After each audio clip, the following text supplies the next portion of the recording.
The Sleeping Beauty in the Wood. Once upon a time, there lived a king and queen who lamented every day because they had no children. One day, however, when the queen was in her bath, a frog crept out of the water and, standing before her, croaked and said, "Thy wish will be accomplished before the end of the year. Thou shalt have a little daughter." And so it happened as the frog had prophesied. The queen had a little child who was so beautiful that the king could hardly contain himself for joy, and determined to give a great entertainment in honor of the event. He not only invited his relations, friends, and acquaintance, but also the wise women, who could endow his daughter with fairy gifts. There were 13 of these wise women, but only 12 were invited, and 12 golden plates were placed for them. The feast was conducted with great pomp, and towards the end of it the wise women declared their readiness to endow the king's little daughter with their wonderful gifts. The first gave her virtue, the second beauty, the third riches, and so to the 11th, with all that can be wished for in the world. Before the 12th could speak, in walked the 13th. She was in a terrible rage at not having been invited, and, without saluting or noticing anyone, cried with a loud voice, "In her 15th year the king's daughter shall prick her finger with a spindle and fall down dead." And, without another word, she turned round and left the hall. Everyone felt alarmed at this prophecy, but the 12th, who had not yet spoken, stepped forward. She could not alter the wicked decree, but she could soften and alleviate it. So she said, "The king's daughter shall not die, but a deep sleep shall fall upon her, in which she shall remain for 100 years." The little child, who was endowed with such wonderful gifts, grew up to be the delight of her parents. But as she approached her 15th year, the king became very unhappy and issued a decree that all the spindles in his kingdom should be burnt.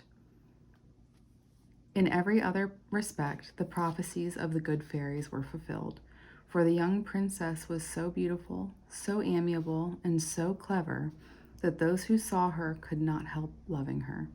But this only made her parents more anxious, especially when they were absent from the castle. However, as the king felt certain that his commands about spindles had been obeyed, her parents would sometimes, but not often, leave her in the castle with the servants. One day, when she had been left in this way, the young princess took a fancy into her head that she would explore the castle. So she walked from room to room, through galleries and passages, till she came at last to an old tower. She ascended the narrow, winding staircase, till at length she came to a little door.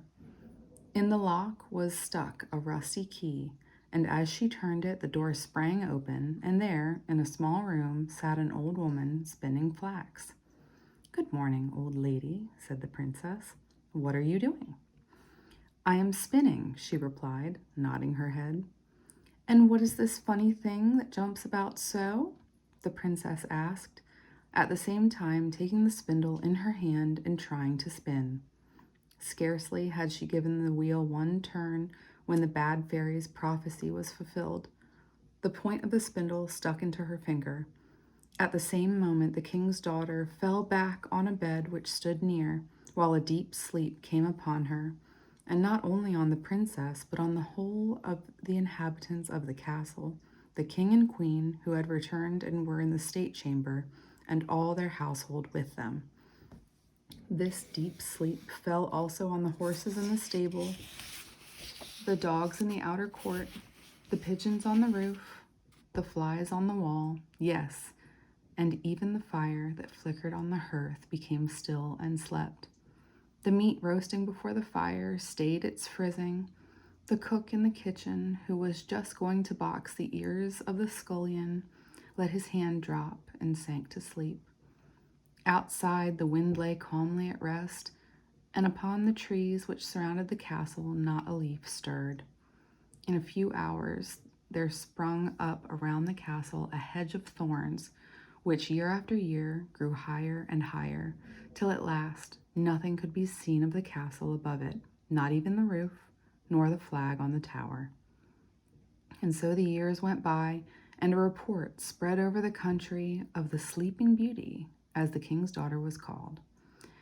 And from time to time the sons of kings came to the spot and tried to penetrate through the protecting hedge of thorns.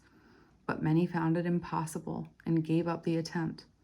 Added to this, the thorns had hands, with which they seized the young men who persisted, and held them so fast that they could not free themselves, and died a miserable death. Many more years passed away, and at length another prince came to that part of the country and heard an old man relate the story of the thorn-surrounded castle in which the wonderful Sleeping Beauty, the king's daughter, lay, and who had already slept for nearly 100 years, and with her the king and queen and the whole household.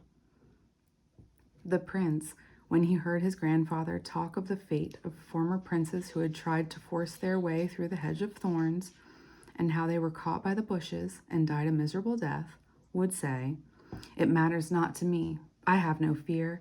I am determined to discover this beautiful briar rose." The good old man gave up attempting to dissuade the willful prince and said no more.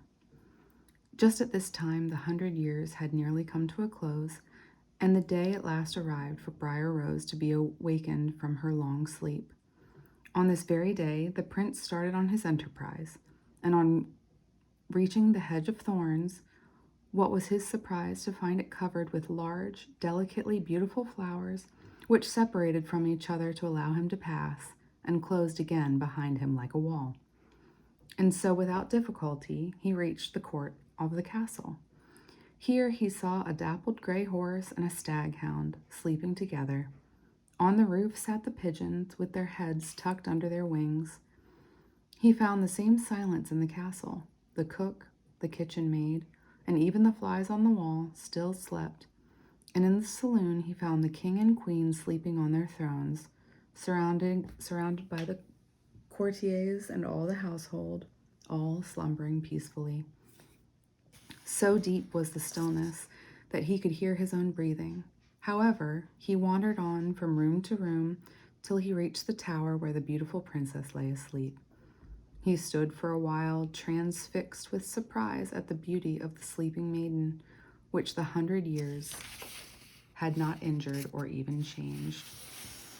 So strong was the fascination which held him that he could not resist stooping to kiss her. At the touch, Briar Rose opened her eyes and awoke, and with her the whole household. At first they all stared at each other with wide open eyes, but not for long. Very soon they resumed the employment in which they had been engaged when the enchantment fell upon them. The horse rose and shook himself, the dog sprung up and barked, the pigeons drew out their heads from behind their wings, plumed their feathers, and flew to the field. Even the fire aroused itself, and its flickering flames soon burned into a steady blaze to roast the dinner. And more than all this, the thorn hedge round the castle sunk down and disappeared. The king and queen, who now remembered the wicked fairy's prophecy, and how it had been limited to a sleep of 100 years instead of death, were overjoyed, and so thankful to the prince for disenchanting them, that they readily consented when he asked that the beautiful Briar Rose should be his wife.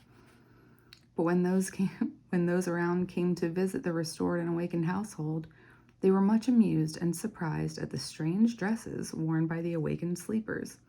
They were equally astonished at the dress of the visitors, and no wonder, for in this 100 years the fashions had changed. The prince, however, did not care for this.